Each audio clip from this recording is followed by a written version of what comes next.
காலையிலே ஹாஸ்பிட்டல் போக வேண்டிய வேலை இருந்ததுனால, நானும் என்னோட பையனும் சீக்கிரமா கிளம்பிட்டோம்.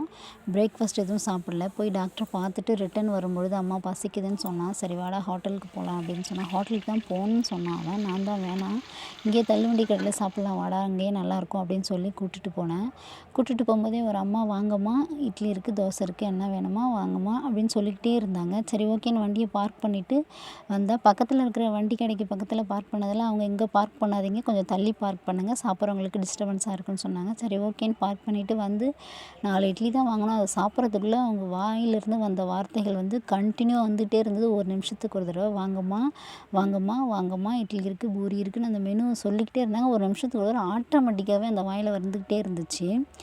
பக்கத்துல இருக்கிறவங்களுக்கு பார்க்கும்போது ரொம்ப வயித்தெரிச்சலா இருந்தது. போறவங்க யாருமே போகவே இல்ல. இவங்க சொன்ன அந்த வார்த்தையில இங்கேயே தான் வந்து எல்லாருமே சாப்பிட ஆரம்பிச்சாங்க.